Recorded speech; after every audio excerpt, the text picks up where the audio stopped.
তারা আমাদের কাছে সংবিধান মেনে রাজ্য শাসন করার প্রতিশ্রুতি, এটা কিন্তু ওই নয়।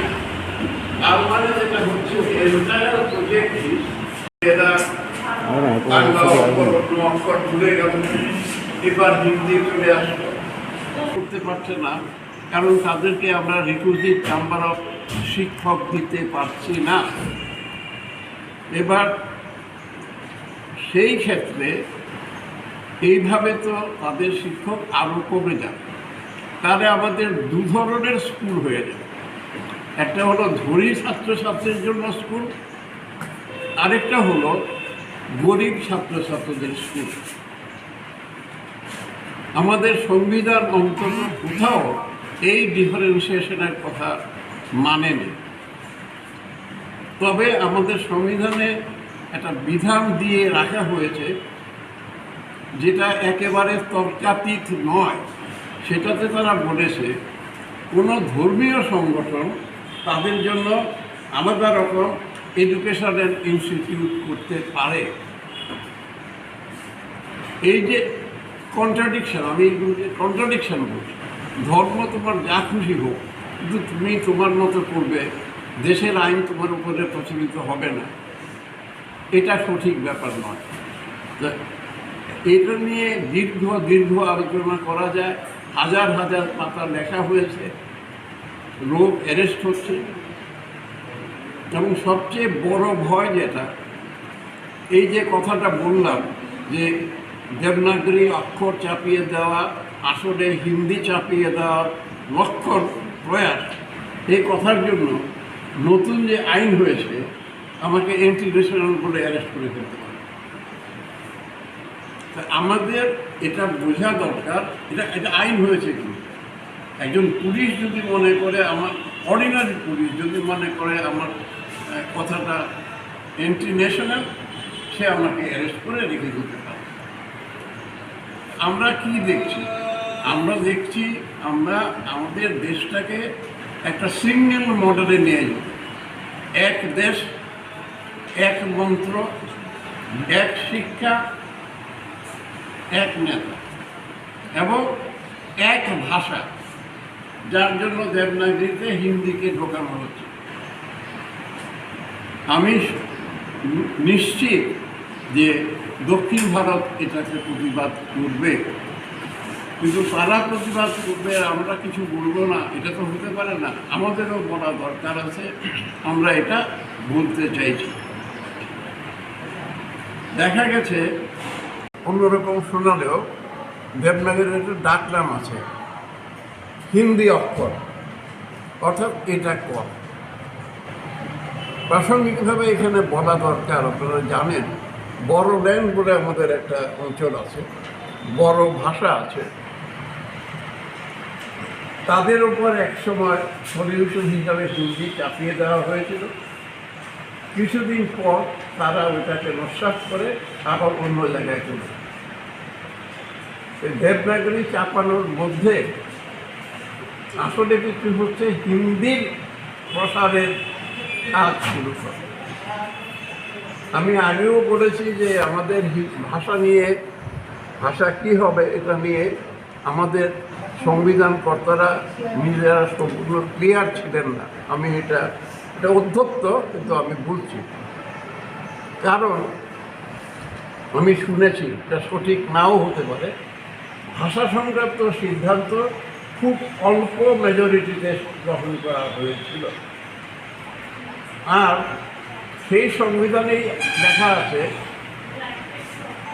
প্রাইমারি সেকশনে যে যে ভাষায় কথা বলে তাকে সেই ভাষায় শিক্ষিত করতে হবে।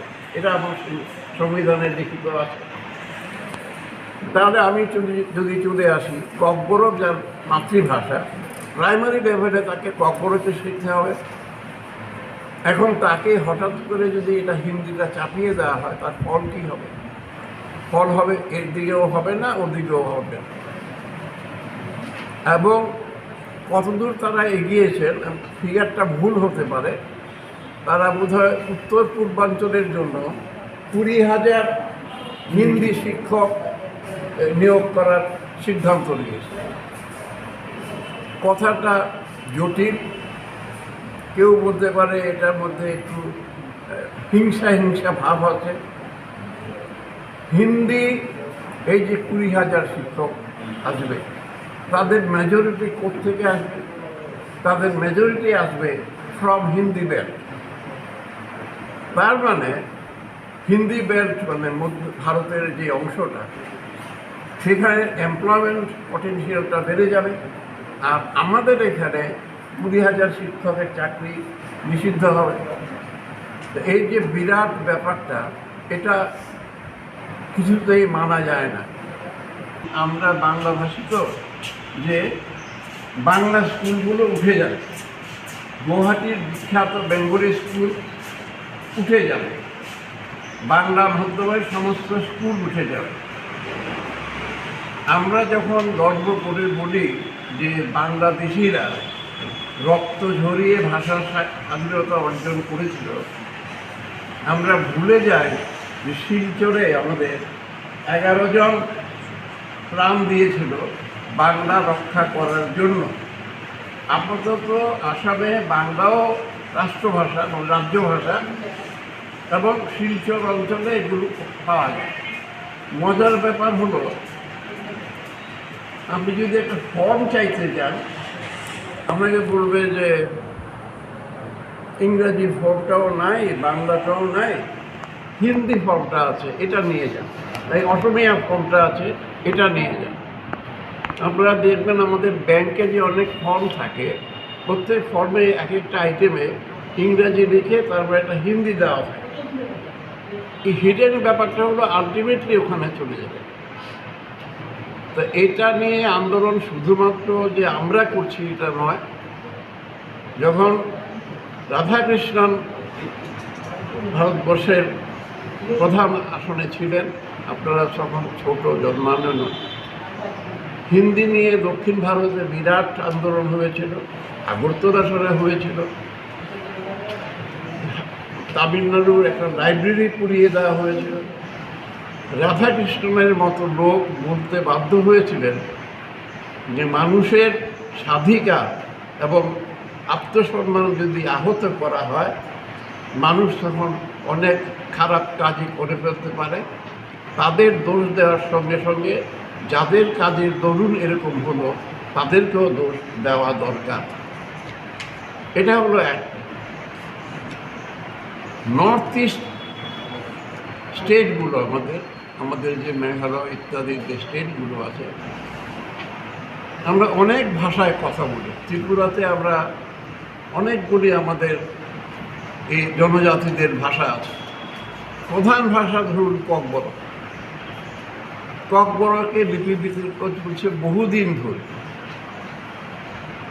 এটার সলিউশন করতে গিয়ে এই কিছুদিন আগে আমাদের অমিত শাহ একটা মিটিংয়ে ডিসাইড করেছেন, সিদ্ধান্ত নিয়েছেন যে নর্থ ইস্ট স্টেটগুলো ক্ষুদ্র ক্ষুদ্র ভাষাগুলিকে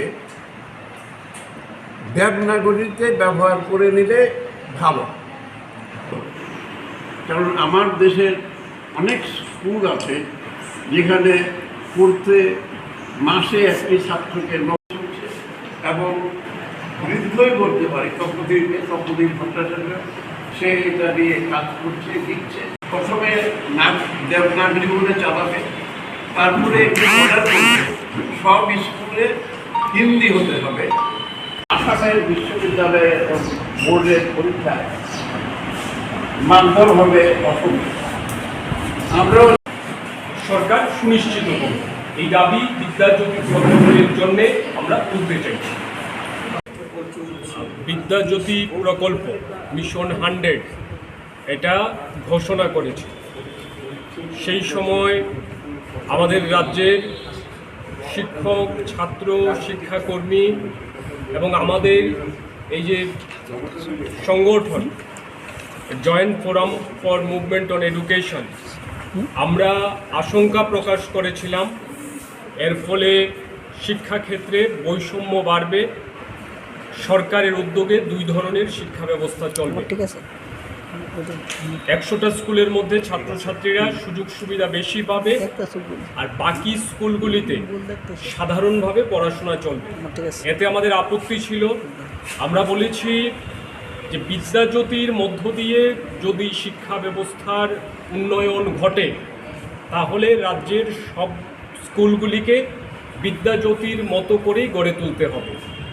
তার সঙ্গে আমরা বলেছিলাম যে বিদ্যাজ্যোতি প্রকল্পের নাম করে এই রাজ্যের একটা অংশের ছাত্রছাত্রীদের পকেট কাটার চেষ্টা করা হচ্ছে এবং ছাত্রছাত্রীদের কাছ থেকে দেদার অর্থ আদায়ের জন্য সরকার ফন্দি করছে। আজকে আমরা দেখতে পাচ্ছি যে দপ্তর তারা নোটিফিকেশন করেই জানিয়েছে যে বিদ্যাজ্যোতি প্রকল্পের অধীনে যে স্কুলগুলি রয়েছে এই স্কুলের ছাত্রছাত্রীদের ইনফ্রাস্ট্রাকচারাল ডেভেলপমেন্টের জন্য প্রতি বছর 1000 টাকা করে দিতে হবে। তার সঙ্গে যুক্ত হবে পরীক্ষার ফিস এবং অন্যান্য যা খরচা আছে সেই খরচগুলি ছাত্রছাত্রীদের বহন করতে হবে। এটা সাধারণ ছাত্রছাত্রীদের উপর একটা বড় ধরনের আক্রমণ। আমরা জানি 2009 সালে শিক্ষার অধিকার আইন, এই শিক্ষার অধিকার আইনে স্পষ্টভাবেই বলা হয়েছিল সরকারি স্কুলে ছাত্রছাত্রীরা বিনা পয়সায় পড়ার সুযোগ পাবে। সেই জায়গায় আমাদের রাজ্যের বিজেপি আইপিএফটি জোট সরকার এই যে নির্দেশ, এই নির্দেশ থেকে সরে যাচ্ছে। তারা শিক্ষা ক্ষেত্রে ছাত্রছাত্রীদের থেকে অর্থ আদায়ের চেষ্টা করছে এবং সরকারি শিক্ষার যা পরিকাঠামো সেটাকে ভেঙে দিতে চাইছে। আমরা বলতে চাইছি যে আমরা কোনোভাবেই বিদ্যাজ্যোতি প্রকল্পের মাধ্যমে যদি ছাত্রছাত্রীদের শিক্ষার সামগ্রিক উন্নয়ন ঘটে তার আমরা বিরোধিতা করি না। আমরা বলছি যে এই যে ডেভেলপমেন্ট ফি চাপানো, এটা সরকারকে বন্ধ করতে হবে। বাড়তি টাকা আদায় করা ছাত্রছাত্রীদের কাছ থেকে চলবে না এবং সরকারের উদ্যোগে যে বৈষম্য তৈরি করার চেষ্টা চলছে ছাত্রছাত্রীদের মধ্যে, একটা অংশের ছাত্রছাত্রীরা ইতিমধ্যে হীনমন্যতায় ভুগতে শুরু করেছে। এটা সরকার তার নিজস্ব উদ্যোগেই সংগঠিত করছে। এই জায়গা থেকে সরে আসতে হবে। রাজ্যের সমস্ত স্কুলগুলিতে সমমানের গুণগত শিক্ষার পরিকাঠামো তৈরি করা এবং বিনে পয়সায় শিক্ষার সুযোগ যাতে বহাল থাকে এর জন্য সরকারের পক্ষ থেকে উদ্যোগ গ্রহণ করা, এই দাবি আমরা বিগত দিনেও করেছিলাম, আজকেও করছি। আমরা আজকে এই সাংবাদিক সম্মেলনের মাধ্যমে বলতে চাইছি যে সরকারের সম্বিত ফিরুক। Article 21 right to life and liberty, এইটাকে ধ্বংস করছে আমাদের এই common entrance test central university. এবং লাস্ট আমি যেটা বলবো, এই যে কমন এন্ট্রান্স টেস্ট, এইটা against the spirit of the national education policy. কেন? ন্যাশনাল এডুকেশন পলিসি দুটো কথা বলছে, education for all, educational expansion এবং মাতৃভাষায় শিক্ষা। এখন ধরুন মাতৃভাষায় শিক্ষা হলে আমার একটি ছেলে বা মেয়ে ফিজিক্স পড়তে চাইলো, কেমিস্ট্রি পড়তে চাইলো বা অন্য কোনো সাবজেক্ট পড়তে চাইছে, সে তাহলে বাংলা ভাষায় করা উচিত ছিল তার। ক্লাস 12 পর্যন্ত বাংলায় পড়েছে, ক্লাস 12 পর্যন্ত বাংলায় পড়ার পরে এখন তাকে কিন্তু চেন্নাইয়ের একটা যদি ইউনিভার্সিটি অফ করে, নর্থ বেঙ্গল একটা নর্দার্ন ইন্ডিয়ান ইউনিভার্সিটি অফ করে, তাহলে তাকে কিন্তু হিন্দিতে বা ইংরেজিতে বা অন্য কোনো ল্যাঙ্গুয়েজে পড়াশোনা করতে হবে। এইটা কিন্তু একটা ডিভাইড তৈরি করছে, এইটা আরেকটা কনস্ট্রেন্ট। সব মিলিয়ে শেষ কথা এটা, এই যে কমন এন্ট্রান্স টেস্ট যেটা খামখেয়ালিভাবে চাপিয়ে দেওয়া হয়েছে ছাত্র সমাজের উপরে, সেন্ট্রাল ইউনিভার্সিটি এবং তার আন্ডারে সমস্ত অ্যাফিলিয়েটেড কলেজ, সেখানে ভর্তি হতে গেলে অ্যাডমিশন টেস্টের মধ্যে দিয়ে ভর্তি হতে হবে, যার ফলে আমাদের বিশেষত জনজাতি অংশের মানুষ, গরিব অংশের মানুষ, আরবান এরিয়াতে গরিব মানুষ, রুরাল এরিয়াতে গরিব মানুষ, ইন্টারের মানুষ, যাদের হাতে ইন্টারনেট কম্পিউটার হাতে অ্যাভেলেবেল না, যাদের কাছে কোচিং সেন্টার অ্যাভেলেবেল না, যাদের বাবা মার পয়সা দেওয়ার ক্ষমতা নেই, আজকে যদি কখন এটা চাপিয়ে দেওয়া যেত, যদি সরকার মনে করতো যে সরকারি খরচে পড়াশোনাটা হবে বা আমার কোনো চাপ নেই, তাহলে নিঃসন্দেহে সরকারি খরচে পড়াশোনার জন্য একটা ছেলেকে আমি দিল্লি নিয়ে যেতে পারি, একটা ছেলেকে ব্যাঙ্গালোর নিতে পারি। কিন্তু বাবা মা, গরিব বাবা মা, জনজাতি অংশের বাবা মা, ট্রাইবাল অংশের বাবা মা প্রত্যন্ত অঞ্চলে বসে আছে, দুবেলা খেতে পায় না, তার ছেলে বা মেয়েকে কমন এন্ট্রান্স টেস্টের মধ্যে দিয়ে দিল্লিতে গিয়ে পড়াও, এই খরচটাকে বহন করবে?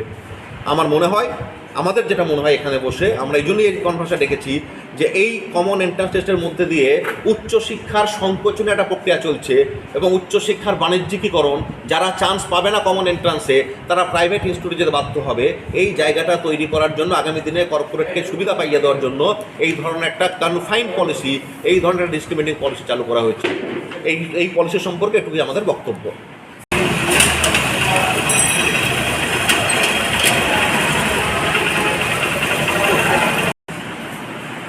বাকি স্কুলের কথা আমরা ভাবছি, তাদের একটাই বক্তব্য, তারা আমাদের কাছে সংবিধান মেনে রাজ্য শাসন করার প্রতিশ্রুতি। এটা কিন্তু ওই নয়, তার মানে যেটা হচ্ছে এন্টায়ার প্রজেক্ট এরা বাংলা অক্ষর ভুলে গেল, এবার হিন্দি চলে আসলো,